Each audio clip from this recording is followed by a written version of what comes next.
नमस्कार दोस्तों। आज हम बात करेंगे इंटरनेशनल योगा डे के बारे में और समझने की कोशिश करेंगे कि योगा डे क्यों मनाया जाता है। इसके अलावा ये समझने की कोशिश ज़्यादा करेंगे कि इसका बैकग्राउंड क्या है। ठीक है, योगा का भी बैकग्राउंड क्या है और इस डे का भी बैकग्राउंड क्या है और इस योगा प्रैक्टिस के हमारे लाइफ में क्या बेनिफिट्स हैं। वैसे योगा के बारे में डिस्कस करने से ज़्यादा योगा करना ज़्यादा ज़रूरी है, लेकिन करना भी है तो ये भी तो पता होना चाहिए कि कैसे करना है, क्यों करना है। बट यहाँ हम इसकी प्रोसेस के बारे में बात नहीं करेंगे। हम यहाँ पे पूरा डिवोटी रहेंगे योगा की थोड़ी सी हिस्ट्री के बारे में और इंटरनेशनल योगा डे के बारे में। तो अगर हम बात करें, या हम कहें कि अगर मैं आपसे एक सवाल पूछूं कि क्या आप योगा करते हैं या आपने कभी योगा ट्राई किया है, और अगर आपने ट्राई किया है तो आपका सबसे फेवरेट आसन कौन सा है। जैसे बहुत सारे आसन होते हैं जिसमें हम, एक तो वज्रासन होता है, ठीक है, और जैसे हम बैठते हैं शांत मुद्रा में बैठ जाते हैं। इसके अलावा जैसे कई सारे जो उंगलियों के माध्यम से हम आसन करते हैं, ठीक है, भुजंग आसन होता है, साथ ही साथ में मकर आसन होता है। ऐसे ढेर सारे आसन होते हैं। तो कौन सा आपका फेवरेट है, ये अगर आप करते हैं तो, और अगर आप नहीं करते तो आपने क्या कभी सोचा कि मैं योगा ट्राई करूं। और अगर आपने कभी ये भी सोचा क्या कि मैंने कई लोगों को ऐसा सुना है कि योगा से बेनिफिट होता है, वो बेनिफिट होता है, तो मैं भी ट्राई करूँगा, बट प्रोक्रास्टिनेशन की वजह से हो नहीं पा रहा। तो अगर हम बात करें तो जो योगा है वो एक एंशियंट प्रैक्टिस है जो ऑलमोस्ट 5000 साल पुरानी है। मतलब ये हम जान रहे हैं कि ये 5000 साल पुरानी है, लेकिन ये इससे पुरानी हो सकती है। और इसका ओरिजिन अपने इंडिया में ही हुआ है, जो कि बहुत प्राउड की बात है। ये प्रैक्टिस इंडस वैली सिविलाइजेशन से शुरू है, जहाँ आर्कियोलॉजिकल फाइंडिंग्स में भी हमें, जैसे हड़प्पन जगह पे एक हम आदि शिव की मूर्ति के रूप में देखते हैं कि एक स्टैचू है, उसमें ऐसा बना हुआ है कि वो बिल्कुल योग मुद्रा में बैठे हुए हैं वो। तो तब से हमें इसके एविडेंसेस मिल रहे हैं। साथ ही जो वैदिक पीरियड है उसमें भी योगा का मेंशन है, ऋग्वेद में मेंशन है, उपनिषद में मेंशन है। और आप वर्तमान में जब देखते होंगे कि बाबा रामदेव और आचार्य बालकृष्ण जो योग के माध्यम से पूरा अपना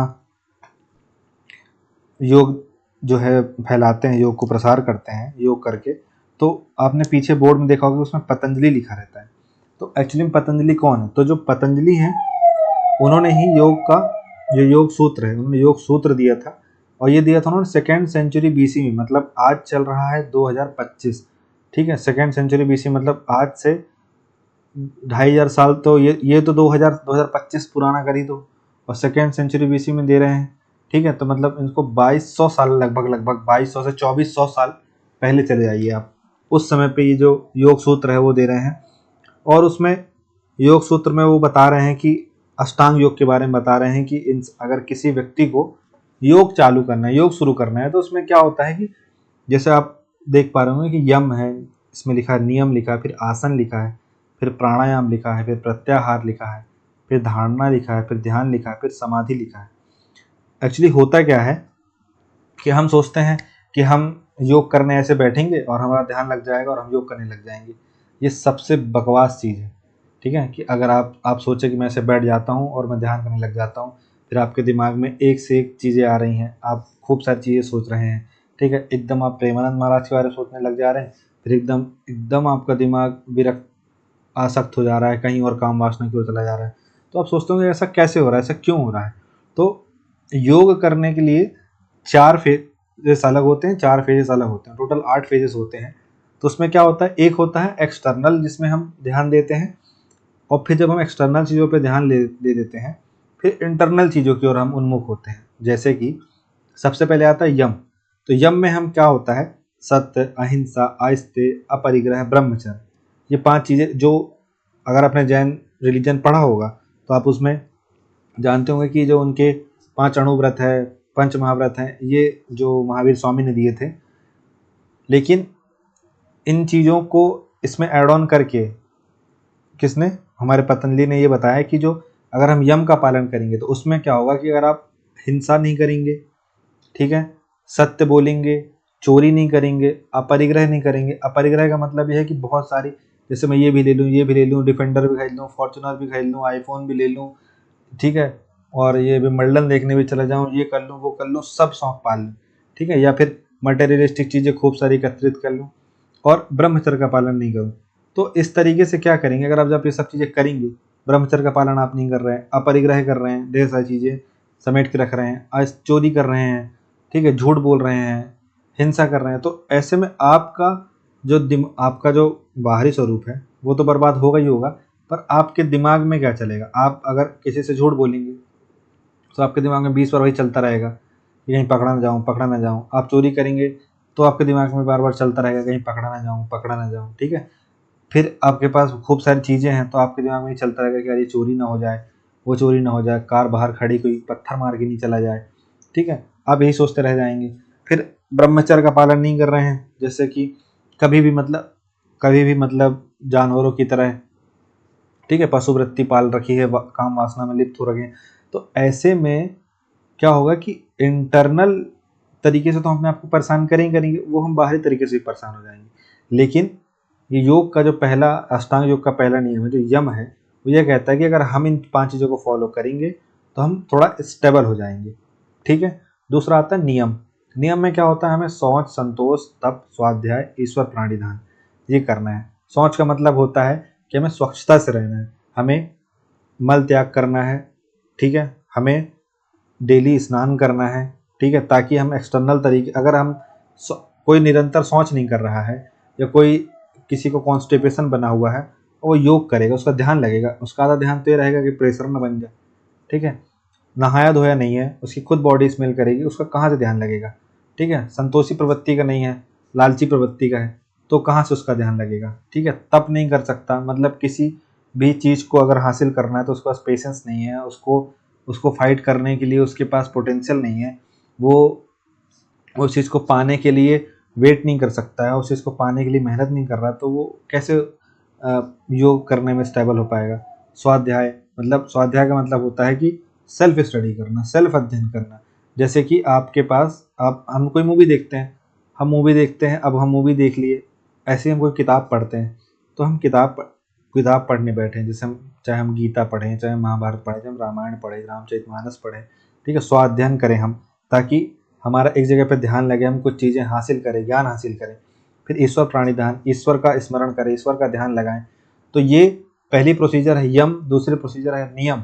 फिर इसके बाद हम धीरे धीरे जब हम ये करने लग जाएं, डेली हम नहा धो करके बैठे, ऐसे नहीं है कि नहाए धोए नहीं है और बैठ गए योग करने, तो आधा आधा तो आपका पसीना ही गंदा आता रहेगा, तो आपका कहाँ से योग में मन लगेगा, ठीक है। जब ये सब आप कर लिए तो आसन बना लिए, ठीक है, दोनों पैरों को अच्छे से स्टेबल कर लिए, चेस्ट अच्छे से कर लिए, पीठ अच्छे स्ट्रेट कर लिए, ठीक है, और बढ़िया से आसन बना करके बैठ गए, पोस्चर बना करके बैठ गए। फिर होता है प्राणायाम, ठीक है, कंट्रोल ओवर लाइफ फोर्सेस। प्राणायाम में क्या होता है, जो आपकी श्वास है, ठीक है, जो अंदर जा रही है बाहर जा रही है, ठीक है, इसको महसूस करना है प्राणायाम, ठीक है। इसके बाद ये हो गई 4 चीज़ें। अब प्रत्याहार, यहाँ से इंटरनल चीज़ें शुरू हो जाएंगी। इसमें क्या होगा, विथड्रॉल ऑफ द सेंसेस, जो आपकी सेंसेस है, ठीक है, जैसे आपकी आँख खुली है पर आप अभी भी अंदर की ओर देख रहे हैं, ठीक है, आपके कान खुले हैं पर आपको कुछ सुनाई नहीं दे रहा है, ठीक है, इस आपकी नाक खुली पर आपको कोई स्वाद ग्रंथियाँ स्वाद कुछ महसूस नहीं हो रहा है कि कहीं बटर चिकन बन रहा है, कि कहीं पे पिज़्ज़ा हो रहा है, कि कहीं पे पेस्ट्री मिल रही है, कुछ भी हो रहा है, आपको कुछ भी महसूस ही नहीं हो रहा। आप इस अवस्था में आ जाएंगे प्रत्याहार वाले में। फिर धारणा वाले में क्या होगा कि अब क्या होगा, अब आप एक कॉन्सेंट्रेट हो जाएंगे, एक जगह पे कॉन्सेंट्रेट हो जाएंगे, ठीक है। जब आप कॉन्सेंट्रेट हो जाएंगे तो उसका जब आप जैसे ही कॉन्सेंट्रेट होंगे तो एक जगह पे आके आप जो मेडिटेटिव एब्जॉर्प्शन है, मतलब कि अब आप उस चीज़ को कंटिन्यू आप देखते जाएंगे। जैसे कि आप देखिए कि आप धारणा का मतलब बता रहा हूँ कि जैसे लेट सपोज आपने एक वृक्ष लगा हुआ है, उस वृक्ष में एक पेड़ लगा हुआ है, सॉरी वृक्ष में पेड़ नहीं लगा हुआ, एक वृक्ष लगा हुआ, उसमें एक फल लगा हुआ आम का, ठीक है, और अच्छा पका हुआ रसदार है वो, और आपको ये लग रहा है कि कभी भी गिरेगा तो मैं इसको लपक लूँगा, ठीक है। आप अपनी बालकनी में बैठे हैं और बालकनी से उसको देख रहे हैं निरंतर, तो अब क्या है, आपका उस पर फोकस बन गया है। अब आप और उस आम के बीच में सिर्फ आपकी निगाहें हैं और आप उसको देख रहे हैं, ठीक है। अब जब आप उसको देख रहे हैं, ध्यान लगा रहे हैं, तो एक ऐसी स्थिति आ गई है कि आम और आप इन दोनों के अलावा उधर पे कुछ भी नहीं है, ना आपको पेड़ दिखाई दे रहा है, ना वो आम किस जो टहनी है वो दिखाई दे रही है, ना आसपास लोग दिखाई दे रहे हैं, कुछ भी नहीं दिखाई दे रहा, अब सिर्फ आपको आम दिखाई दे रहा है। कुछ देर बाद समाधि की अवस्था जब आएगी तो आप आम हो गए हैं, मतलब अब आप ही मैंगो हो गए हैं, मैंगो आप हो गए हैं, आप मैंगो हो गए, इस तरीके की अवस्था। तो ये होती समाधि की अवस्था। तो इस तरीके से जो योग होता है, ठीक है, आप आम नहीं बन जाएंगे, लेकिन आप इतने विलीन हो जाएंगे कि ना मैं तुम रह जाऊं ना मैं रह जाऊं, इस तरीके से। वो एक गाना है ना कि दर्द दिलों के कम हो जाते हैं, मैं और तुम अगर हम हो जाते। तो ऐसे ही आत्मा और परमात्मा लीन हो जाएंगी, तो एक सिंगल यूनिटी बन जाएगी। तो इस प्रकार से जो अष्टांग योग है, इसका एक कॉन्सेप्ट है, यम नियम आसन प्राणायाम प्रत्याहार धारणा ध्यान समाधि। अब जब पतंजलि ने सब योग सूत्र दे दिया, फिर हम माइंड बॉडी और सोल को इन सबको कनेक्ट कर लिए, तो हम मोक्ष लिबरेशन की ओर, मतलब मोक्ष की ओर बढ़ने का सिंपल सा मतलब ये है कि हम एक स्पिरिचुअलिटी की ओर जाएं, जन्म मरण के बंधन से मुक्त हों। तो योग हमको एक चीज़ दिलाएगा। अब हम सोचेंगे कि यार इसमें हमको कोई कुछ भी ऐसा, मतलब सिर्फ और सिर्फ जो सब कुछ आपके अंदर है उसको महसूस करके ही आपको चीज़ पानी है। अब ओवर टाइम क्या हुआ, योगा इवॉल्व हुआ और मॉडर्न वर्ल्ड में हठ योग, भक्ति योग, कर्म योग, ज्ञान योग, ऐसे डिफरेंट फॉर्म्स में डेवलप हुआ। ठीक है, जैसे भक्ति योग में क्या होता है कि भक्ति साधना करके वो ईश्वर को पाने की कोशिश करते हैं। ज्ञान योग में क्या होता है कि वो ज्ञान के माध्यम से मोक्ष को हासिल करने की कोशिश करते हैं।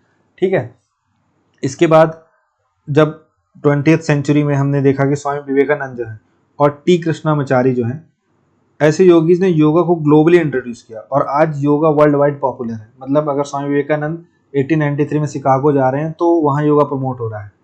ठीक है, ये ध्यान रखने वाली चीज़ है। अब यहाँ पे ये सोचने वाली बात है कि इंटरनेशनल योगा डे कैसे मनाया जाने लग गया। ठीक है, तो क्या हुआ कि जो हमारा यूनाइटेड नेशन है, ठीक है ना, तो 2014 में जब मोदी जी प्राइम मिनिस्टर बने तो नरेंद्र मोदी जी ने यूनाइटेड नेशन में जो जनरल असेंबली होती है वहाँ इंटरनेशनल योगा डे के लिए प्रपोजल दिया कि भाई इंटरनेशनल योगा डे मनाया जाएगा हर साल।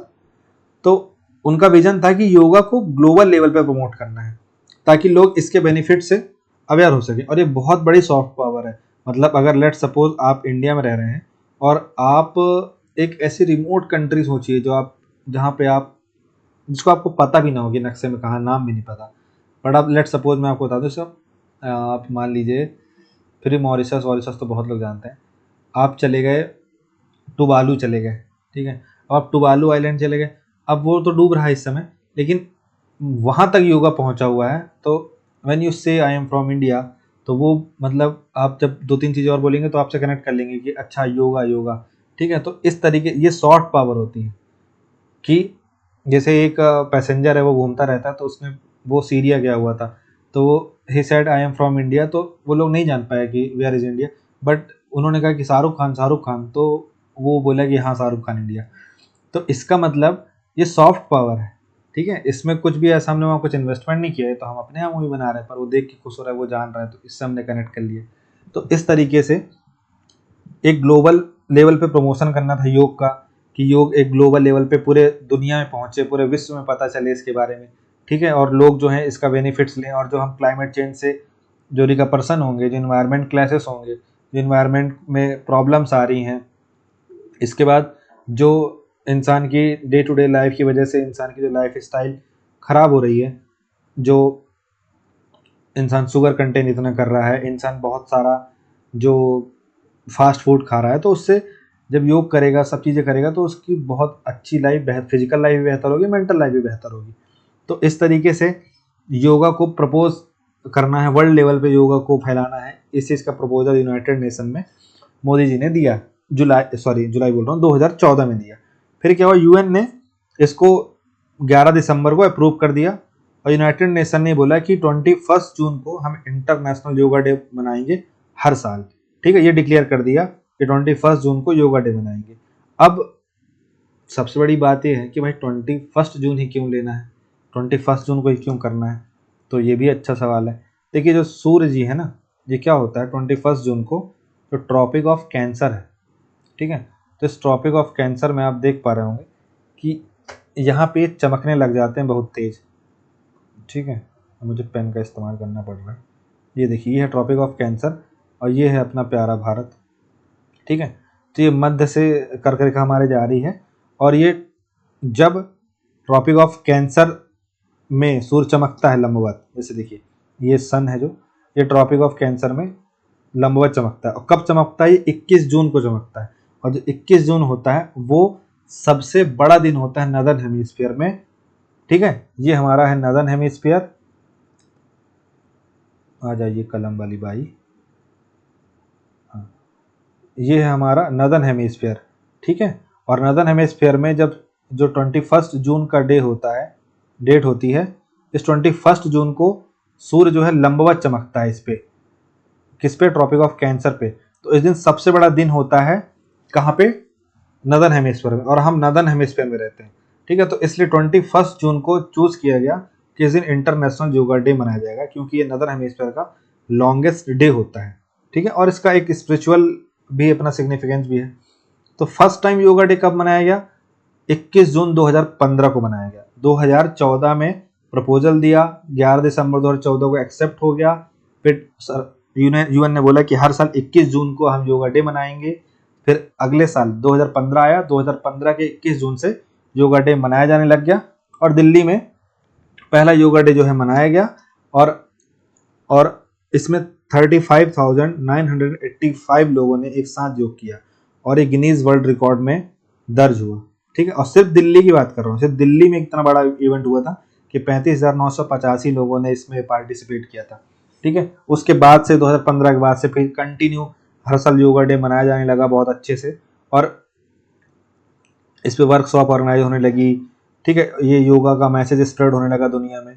अब सबसे बड़ी बात निकल के आती है कि वाई वी नीड योगा, ठीक है, क्यों करना है भाई? तो देखिए क्या होता है, ये आपकी फिजिकल हेल्थ के लिए तो इम्पोर्टेंट है ही है, ये आपकी मेंटल हेल्थ को ही बहुत अच्छा इंप्रूव करता है। ये जो योग होता है, योग करने से क्या होता है, इंसान के शरीर में फ्लेक्सिबिलिटी आती है, स्ट्रेंथ आता है, स्टेमिना इंप्रूव होता है, ठीक है। इसके अलावा पोस्चर बेटर होता है, जो इंसान का अदरक की तरह बेडौल शरीर हो जाता है तो बढ़िया सुडौल हो जाता है उसका शरीर, अच्छा, ठीक है। पोस्चर बेटर हो जाएगा, आपका बैक पेन वगैरह, जॉइंट टिश्यू वगैरह ये सब खत्म हो जाएंगे, रिड्यूस हो जाएंगे, ठीक। अभी आपने देखा होगा कि कोई सहजानंद थे, पंडित सहजानंद जी थे, 2023 में उनको 2023 से 24 में उनको पद्मश्री मिला है। वो 128 वर्ष की उम्र में थे, उनको पद्मश्री मिला, और योग करते थे वो, ठीक है। तो ये मेंटोर जिंदगी वाले ही सब कर सकते हैं, अपन जैसे आम जिंदगी वाले नहीं कर सकते, ठीक है। लेकिन करना चाहिए, इससे ये फायदे हैं। फिर blood circulation, digestion, immunity boost, ये सब कुछ होता है। फिर क्रोनिक डिसीज जैसे डायबिटीज, हाइपरटेंशन, हार्ट प्रॉब्लम, ठीक है, ये सब चीजें भी इससे खत्म होती हैं आपकी। इसके अलावा ये क्या करता है, ये मेंटल हेल्थ को भी बहुत अच्छा इंप्रूव करता है, ठीक है। जो आपकी मेंटल हेल्थ है, जो स्ट्रेस है, एंजाइटी, इन सबको कम करता है, क्योंकि मेडिटेशन और प्राणायाम से, मतलब ब्रीथिंग एक्सरसाइज से माइंड को काम होता है। जैसे आपको लेट सपोज आपको बहुत ज़्यादा कुछ प्रॉब्लम हो रही है, ठीक है, आप किसी भी चीज़ के एडिक्टेड हैं और आपको डोपामाइन सीक्रेट हो रहा है कि अब तो ये करना ही पड़ेगा, तो आप 10 कम से कम 8 से 10 बार सांस अंदर लीजिए, बाहर छोड़िए, बहुत तेज तेज से डीप ब्रीथिंग करिए। उससे क्या होता है, ब्रेन में ऑक्सीजन बढ़ जाती है। जैसे ब्रेन में ऑक्सीजन बढ़ जाती है तो उसको फिर कैफीन, एफीन, निकोटीन, फिकोटीन की जरूरत नहीं पड़ती, वो उसको आप उसका डोपामाइन वैसे ही खत्म हो जाता है, उसको सीधे डोपामाइन मिल जाता है ऑक्सीजन से ही। तो ये इतना मतलब अच्छा काम करती है, ठीक है। फिर और क्या करता है, ये आपकी सोशल लाइफ जो है ये बहुत बेहतर बनाती है, कनेक्ट करती है आपको लोगों से। आप खुश रहेंगे तो लोगों से मिलेंगे जुलेंगे, बात करेंगे ना। अदरवाइज अगर आप खुश नहीं रहेंगे, अंदर से खुश नहीं रहेंगे, तो आप जैसे आपको लगेगा कि मतलब क्या हंसूं, क्या किसी से बात करूं, दुनिया में तो कुछ नहीं हो रहा, मेरे साथ तो कितना बुरा हो रहा है, ठीक है। इस तरीके से आप जिएंगे तो आपके साथ भी कोई नहीं रहेगा, ठीक है। बोलेंगे अरे मनहूस आदमी है यार, इसके साथ नहीं बैठना। लेकिन जैसे ही अगर आप इस टाइप के रहेंगे कि हंसमुख मिजाज के हैं, ठीक है, हमेशा मतलब ठीक है कीप काम वाले हैं, कोई ज़्यादा गुस्सा करने वाले नहीं है, हर चीज़ को समझते हैं, तो आपको आपका ग्रुप भी अच्छा होगा, आपके साथ लोग भी अच्छे जुड़ेंगे, ठीक है। उसके बाद और क्या होगा, आपके पास एक कॉन्फिडेंस रहेगा कि हाँ मैं ये कर सकता हूँ, ठीक है, क्योंकि अंदर से आपकी विल पावर मजबूत रहेगी, यस आई कैन, ठीक है। चाहे यूपीएससी हो, चाहे एसएससी हो, चाहे चपरासी एग्जाम हो, कुछ भी हो, आई कैन डू इट, ठीक है। इसके बाद अच्छा कॉन्फिडेंस आता है, ठीक है। इंसान जो डिप्रेशन वगैरह है, इन सब इंसोम्निया वगैरह, इन सब से दूर हो जाता है अपने आप, ठीक है।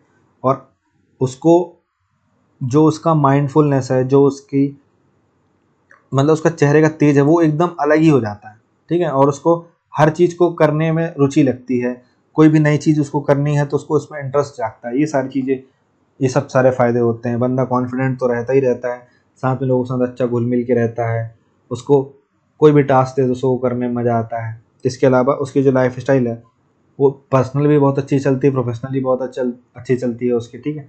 चिड़ जो मचा के रखेगा उसको क्या होगा, कोई 4 दिन से ना नहाएगा, ठीक है, उसकी क्या हालत होगी, मतलब उस उसके साथ तो भटकेगा नहीं कोई, और दूसरा उसकी तो वैसी दिमागी हालत ख़राब रहेगी, ठीक है। और आपको ये स्पिरिचुअल हील देगा, मतलब आपके जो अंदर, ठीक है, आप जैसे लेट सपोज आपके ऊपर किसी ने गुस्सा किया, ठीक है, भड़ आपको खूब सारा बोल दिया। अब आपको कुछ देर सोचना है कि जो इसने किया अभी इसको बदले में वो दे दूं क्या, ठीक है। अगर मैं इसको बदले में वो चीज़ दे देता हूँ तो जितनी नेगेटिव एनर्जी उसने मेरे ऊपर निकाली है, ठीक है, अगर उतनी मैं भी इस पर निकाल दिया तो मैंने आज जितना है अपना योगा वोगा किया सब भस्म हो जाएगा। इसको ऐसे समझिए कि आप किए बढ़िया जिम और आपने करीब 500 कैलोरी बर्न। अब आपका दोस्त लेके आ गया पिज़्ज़ा बर्गर सैंडविच, ठीक है, और बढ़िया लोटो चोको पाई ढेर सारी चीज़ें लेकर के आ गया और बोला भाई खा बढ़िया। अब आपके पास ये है कि मैंने 500 कैलोरी बर्न करी है 2 घंटे जिम करके, ठीक है, और 5 मिनट के अंदर में मैं ये सब खा लूँगा, भी 1000-2000 कैलोरी बढ़ जाएगी। अब क्या किया जाए, तो आप क्या करेंगे, उसको अवॉइड कर देंगे ना। तो सेम ऐसे ही आपने योग किया, मेडिटेशन किया, आपने अपने आप को हील किया, और ऐसे ही अगर आप किसी से कोई लड़ झगड़ लिया आपसे और आप उस पर टूट पड़े, तो जो भी कुछ आपने आज योग किया था, योग करके हासिल किया था, सब बर्बाद हो जाएगा। तो ऐसे में आप एक डीप ब्रीथिंग लेंगे, आप सोचेंगे कि इसने जो बोला अगर वो मेरे लिए सही था तो आप सीखेंगे, और उसने गलत बोला तो उसको शांतिपूर्वक समझाएंगे। तो नहीं समझेगा तो फिर वो तो प्रोसीजर है ही, पहले मुलाकात, फिर बात, फिर लात, ठीक है, वो तो आखिरी में किया जाएगा। लेकिन हमको अपने आप को परेशान नहीं करना है, ये चीज़ की सीख मिल जाती है। स्पिरिचुअली हम बहुत बेटर हो जाते हैं, ठीक है, हमारा पर्सपेक्टिव चेंज हो जाता है, हमें नेचर दिखने लग जाता है, हमें किसी इंसान की कमियों की जगह अच्छाइयाँ नज़र आने लग जाती हैं, हमें अपनी अच्छाई की जगह कमियाँ नज़र आने लग जाती है ताकि हम उनको ठीक करें, ठीक है। हम किसी भी चीज़ से बहुत जल्दी खुश नहीं हो जाते, किसी भी चीज़ से बहुत जल्दी उदास नहीं हो जाते, समभाव बनाकर, समन्वय बना कर के जीते हैं। तो इस तरीके से योगा जो है ये हमें फ़ायदा देता है। तो फिजिकल, स्पिरिचुअल, मेंटल हर तरीके से फ़ायदा देता है, सोशल फ़ायदा देता है, फैमिलियर फ़ायदा देता है, सब तरीके का। हम इसको अवेयरनेस कैंपेन के द्वारा, स्कूलिंग के द्वारा, ठीक है, और जिस तरीके से मोदी जी ने इसको इंटरनेशनल बनाया उस तरीके से हम इसको प्रमोट कर सकते हैं, तो फैल ही रहा है। अब जो योग के बारे में नहीं जानता वो मूर्ख है, ठीक है, ये तो कहा ही जाएगा, क्योंकि जो योगा के बारे में नहीं जान रहा उसके बारे में क्या ही बोले। और सबसे बड़ी चीज़ है कि हम घर की मुर्गी दाल बराबर होती है ना, वैसे ही हाल योगा का हमने करके रखा है। तो हमें इसको अपने डेली बेसिस में 10 मिनट 15 मिनट बस करना चाहिए, और सुबह करें चाहे शाम को करें कोई फ़र्क नहीं पड़ता, आप कभी भी कर सकते हैं। लेकिन जो यम नियम आसन प्राणायाम वाला सीन है वो ध्यान रखना है, ठीक है। ऐसा नहीं कि बासी मुँह बैठ गए, बढ़िया से अच्छे से ब्रश व्रश कर लिए, फ्रेश व्रेश हो लिए, उसके बाद बढ़िया बैठिए, ताज़ी हवा के पास बैठिए, नहीं कि पास में बदबू का कूड़ा कूड़ा पड़ा बदबू आ रही वहाँ बैठ गए, तो सांस ली, इनहेल किए तो पूरा वही घुस गया। तो ये सब चीज़ें भी ध्यान रखनी है, तब जाके बेटर से होगा। ऐसे नहीं कि कहीं पलंग में बैठ गए, कहीं बैठ के करने लग गए। तो आई होप सो आपको क्लियर होगा कि हम इंटरनेशनल योगा डे क्यों मनाते हैं, योगा की क्या इंपॉर्टेंस है, योगा हमें हमारी लाइफ में क्या रोल प्ले करता है, और हम इसको कैसे प्रमोट कर सकते हैं। So thank you so much for watching this video. Have a nice day and do yoga today, tomorrow and always.